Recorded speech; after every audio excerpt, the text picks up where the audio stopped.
Poder com Deus por meio do jejum e oração, de A. Allen.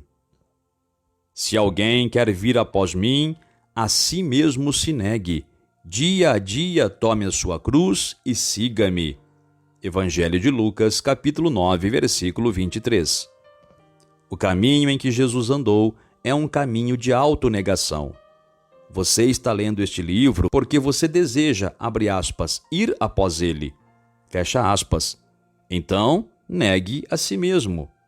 Alguém certa vez disse, abre aspas, jamais alguém falou como este homem, fecha aspas. Evangelho de João, capítulo 7, versículo 46. Eu posso acrescentar, poucos homens já viveram como este homem. Poucos aprenderam a negar a si mesmos. Enquanto lemos na Escritura a respeito de Jesus, abre aspas, tendo se levantado alta madrugada, saiu, foi para um lugar deserto e ali orava, fecha aspas, Marcos capítulo 1, versículo 35, quantos daqueles que deveriam fazer as obras que Jesus fez encontram pouco ou nenhum tempo para a oração? Quão poucos deles podem suportar a solidão? Sim, frequentemente eles fazem belas orações em meio à multidão ou quando outros podem estar ouvindo. Mas as horas a sós da noite, gastas em oração solitária, não trazem glória para o eu. Antes, o eu se viraria um pouco para encontrar um espaço mais confortável em sua confortável cama e voltaria suavemente a dormir. O eu diz, abre aspas, preciso ter o meu descanso, fecha aspas. O eu, sorrindo, levantará sua mão quando perguntarem quem orará 1 hora durante a noite ou de madrugada. O eu se alegrará de ter sido visto assumindo esta hora de sacrifício e quanto os seus semelhantes pensarão bem dele. Mas o eu desligará o despertador quando tocar e voltará a dormir. O eu diz, abre aspas, de qualquer modo, não é bom orar quando você não sente de fazê-lo, fecha aspas. Jesus disse, a si mesmo se negue. Isto é sacrifício, o verdadeiro sacrifício para Deus. E Deus honra o sacrifício. Em uma de minhas primeiras campanhas, no sul do estado americano de Missouri, uma boa quantidade de pessoas havia frequentado as reuniões por uma semana, mas nenhuma alma havia respondido à chamada do altar. Minha esposa e eu decidimos que isso precisava ser mudado e concordamos entre nós que oraríamos a noite toda para que almas fossem salvas naquela campanha. Já estávamos cansados na carne, pois já era tarde e o culto havia sido fatigante. O cansaço logo começou a nos dominar e até mesmo permanecer acordado parecia algo impossível. Vez após vez, um precisava despertar o outro. Não havia clamor e nem excitação, nada para nos manter acordados, a não ser o conhecimento que nesta pequena comunidade que Deus havia colocado sob nossa responsabilidade, almas estavam perdidas e precisávamos vê-las salvas. E havíamos prometido a Deus orar até o fim. Assim que o sol começou a apontar no horizonte, sabíamos que havíamos cumprido o nosso voto e que algo aconteceria naquela noite. Mal podíamos esperar pela hora do culto. E naquela noite, a vitória veio. Uma pessoa após outra respondeu ao apelo até que 19 almas encontraram salvação e estavam bradando os louvores de Deus em uma pequena escola rural sob o ministério de um pregador que estava pregando somente por 3 semanas. Ao irmos para casa, nos alegrando por aquele culto, sabíamos que Deus nos havia ensinado uma lição, ou seja, vale a pena negar ao eu o descanso ao qual ele pensa ter direito. Vale a pena orar até o fim, esteja o eu estimulado por quaisquer bons sentimentos bons, motivado a orar ou não. O eu diz, ore se você sentir de fazê-lo. A autonegação diz, Ore em qualquer circunstância. Existem momentos quando orar é um deleite, quando é tempo de refrigério à alma cansada.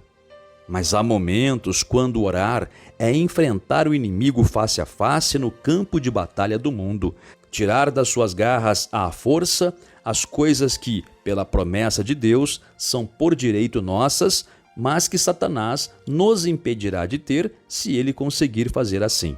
Existem momentos quando precisamos combater em oração, como fez Jacó quando clamou: "Não te deixarei ir se me não abençoares." Gênesis capítulo 32, versículo 26.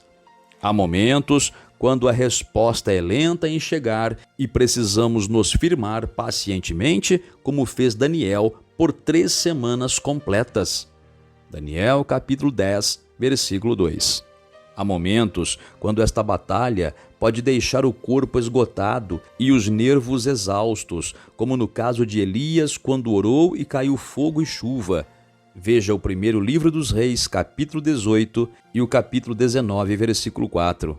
Em momentos como esses, a oração requer autonegação, mas vale a pena. Somente a pessoa que crê no poder da oração negará a si mesma o descanso que o seu corpo requer a fim de orar, e a promessa de Deus é: "E tudo quanto pedirdes em oração, crendo, recebereis."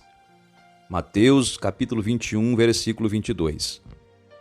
A verdadeira oração determinada, oração que prevalece, é a maior fonte de poder na terra. A igreja primitiva orou 10 dias e então veio o milagre do Pentecostes. Moisés gastou 40 dias na montanha falando com Deus e sua face brilhou tanto que teve que cobri-la com um véu.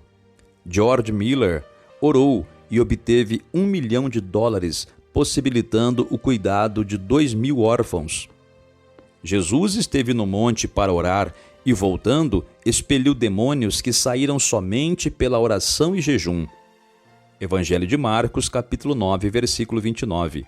Jesus não disse para o aflito pai do garoto: "Esta casta não sai, a não ser com jejum e oração. Espere enquanto eu vou jejuar e orar." Ele já havia jejuado e orado. A autonegação, o jejum e a oração faziam parte de sua vida diária. Era o seu hábito de vida. Jesus orava primeiro e, quando surgia a necessidade, ele já havia orado até o fim e estava pronto para suprir a necessidade. Quantos pensam que estão negando a si mesmos quando sua autonegação é apenas para propósitos egoístas, para fazer sua voz ser ouvida no alto? Veja Isaías capítulo 58, versículos 3 ao 7. Jejuar é uma parte importante da autonegação. O desejo por comida, a mais deliciosa, a mais saborosa e a melhor, é um dos mais fortes desejos do eu. Foi por comida que Esaú vendeu sua primogenitura. Foi pela fome física, o desejo por comida, que Satanás dirigiu a primeira da série de tentações a Cristo quando ele estava no deserto.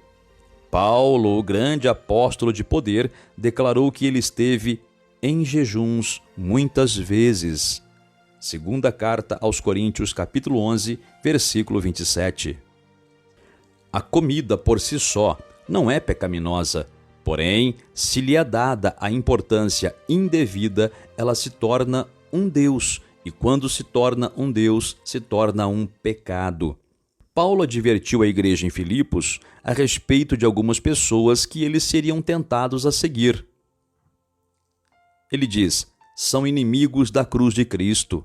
O destino deles é a perdição. O Deus deles é o ventre. E a glória deles está na sua infâmia, visto que só se preocupam com as coisas terrenas." Filipenses capítulo 3, versículos 18 e 19. Muitos que desejam o poder operador de milagres de Deus em suas vidas hoje são impedidos pelo fato de que preferem perder o melhor de Deus do que perder uma boa refeição. Enquanto pastoreava a minha primeira igreja, eu determinei que eu precisava ouvir do céu e saber a razão pela qual o meu ministério não era confirmado por sinais e maravilhas.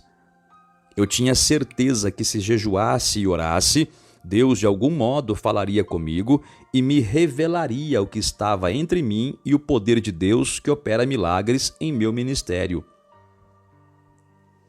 Eu estava tão sedento pelo poder de Deus em minha própria vida que eu achava que não poderia estar em meu púlpito nem jamais pregar novamente até que eu ouvisse de Deus e contei à minha esposa que este era o meu plano. Foi então que eu tive a maior batalha da minha vida. Satanás estava determinado a impedir que eu jejuasse e orasse até que Deus me respondesse. Muitas vezes o inimigo me derrotou ou me enganou, fazendo-me sair daquele quartinho de oração. Satanás sabia que se eu realmente contactasse a Deus, haveria muito prejuízo para o seu reino e ele pretendia fazer de tudo ao seu alcance para me impedir de fazer esse contato. Dia após dia, eu entrava no quartinho de oração, determinado a permanecer ali até que Deus falasse comigo. E vez após vez eu saía sem a resposta.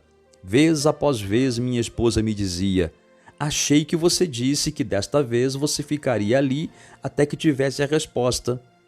Então ela sorria do seu jeito doce, lembrando que, abre aspas, o espírito na verdade está pronto, mas a carne é fraca.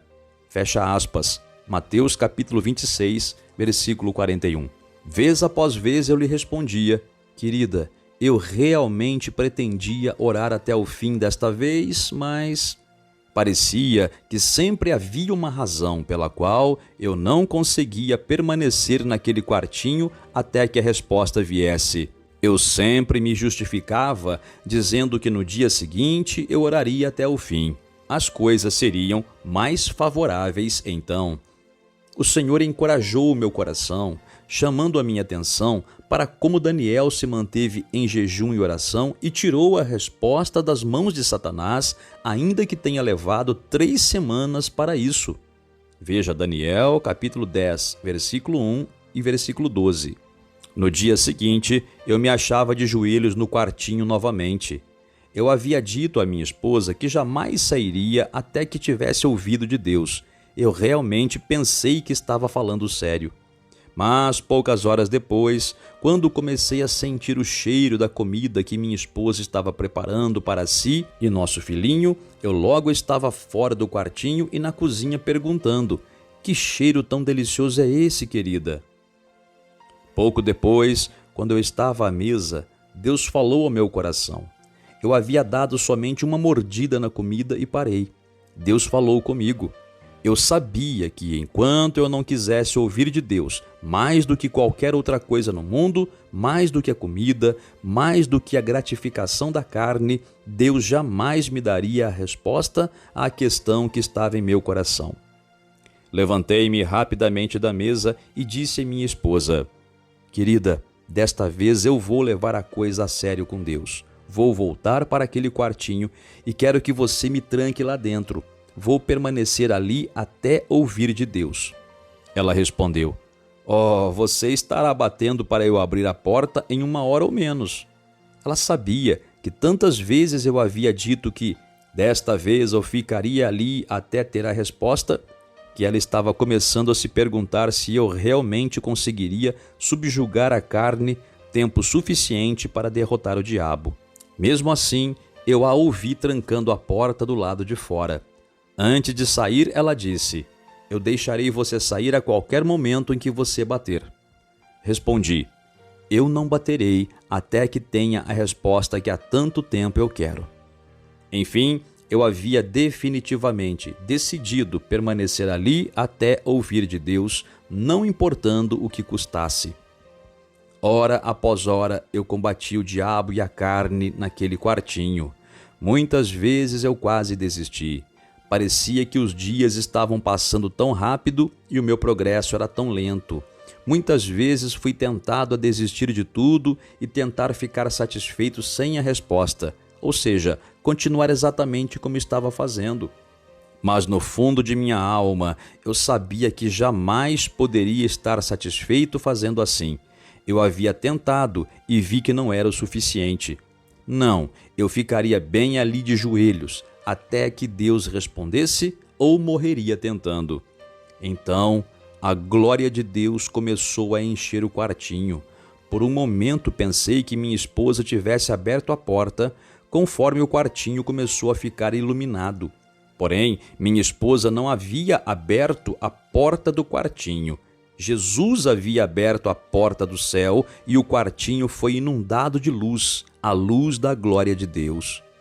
Eu não sabia quanto tempo fiquei ali antes de isso acontecer, mas não importa. Eu não me importo em saber. Eu somente sei que orei até conseguir. A presença de Deus era tão real, tão maravilhosa e tão poderosa que achei que morreria bem ali de joelhos.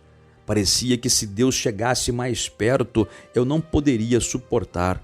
Contudo, eu queria isso e estava determinado a tê-lo. Esta era a minha resposta? Deus falaria comigo? Deus finalmente, após esses muitos anos, satisfaria o desejo de meu coração? Quanto tempo eu havia estado ali?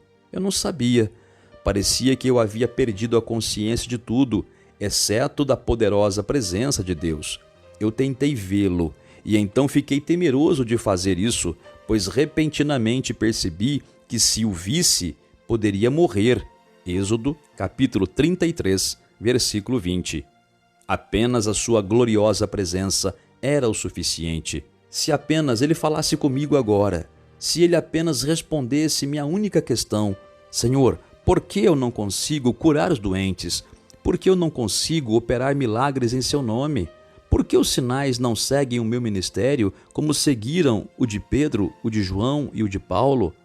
Então, como um furacão, eu ouvi a sua voz. Era Deus. Ele estava falando comigo.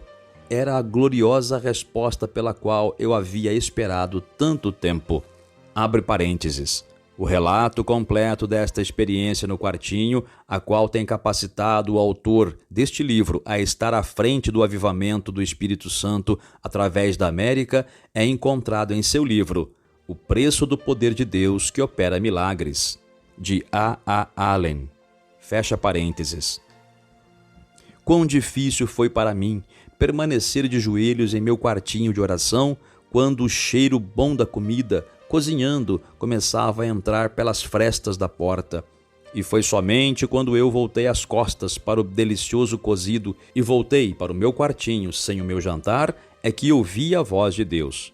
Foi somente então que eu provei a Deus que ele significava mais para mim do que a comida, que meu estômago não era o meu Deus. Jejuar por si só não tem poder para realizar milagres, a menos que seja feito corretamente. Os israelitas do tempo de Isaías clamavam: Por que jejuamos nós e tu não atentas para isso? Isaías capítulo 58, versículo 3. A resposta de Deus por meio de seu profeta foi: Eis que no dia em que jejuais, cuidais dos vossos próprios interesses e exigis que se faça todo o vosso trabalho. Eis que jejuais para contendas e rixas e para ferirdes com punho iníquo. Jejuando assim como hoje, não se fará ouvir a vossa voz no alto. Isaías capítulo 58, versículos 3 e 4. Se o nosso jejum é para ajudar a nossa voz a ser ouvida no alto, ele deve ser acompanhado por um verdadeiro exame de coração e busca a Deus. Precisa incluir uma visão ampliada de nossa responsabilidade em sermos os guardadores de nossos irmãos. Gênesis capítulo 4, versículo 9. O jejum que funciona precisa ser feito de modo não egoísta. Porventura, não é este o jejum que escolhi? Que soltes as ligaduras da impiedade, desfaças as ataduras da servidão, deixes livres os oprimidos e despedaces todo jugo? Porventura não é também que repartas o teu pão com o faminto e recolha em casa os pobres desabrigados e, se vires o nu, o cubras e não te escondas do teu semelhante? Isaías capítulo 58, versículos 6 e 7. Quando o jejum é feito do modo de Deus, o Senhor dá a sua promessa. Então romperá a tua luz como a alva, a tua cura brotará sem detença, a tua justiça irá diante de ti, e a glória do Senhor será a tua retaguarda. Então clamarás, e o Senhor te responderá. Gritarás por socorro, e ele te dirá: eis-me aqui. Isaías capítulo 58, versículos 8 e 9. Jesus jejuava e esperava que aqueles que o seguissem jejuassem, mas mostrou a seus seguidores que nem todo jejum era aceitável a Deus. Leia Mateus capítulo 6, versículos 16 ao 18. Jesus rotulou os que jejuavam de maneira orgulhosa de hipócritas. Ele afirmou que eles recebiam toda a sua recompensa pela admiração dos que estavam ao redor deles, que viam somente a aparência externa. O jejum que Jesus recomendou devia ser feito privativamente, uma transação secreta entre a pessoa e Deus.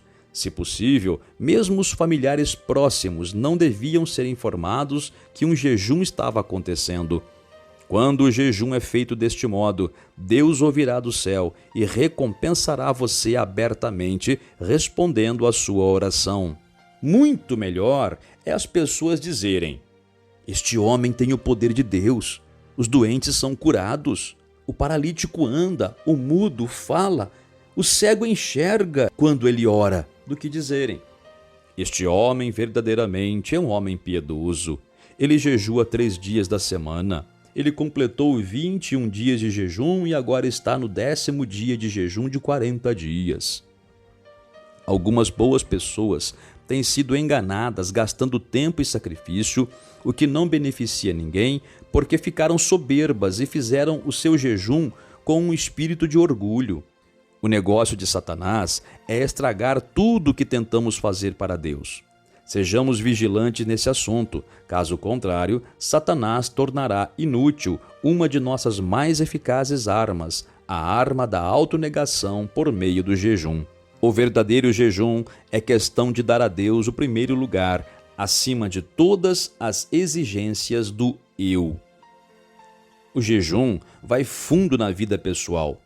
Paulo recomendou que, embora marido e mulher devam considerar seus corpos como propriedade pessoal um do outro e se sujeitar um ao outro, buscando agradar um ao outro de todo modo possível, é sábio que o marido e a esposa cristãos separem, por concordância, tempos quando a gratificação pessoal deve ser rejeitada, a fim de que Deus possa ser o primeiro, para que ele possa ocupar todos os seus pensamentos, para que um ou outro, ou ambos juntos, possam se entregar ao jejum e à oração.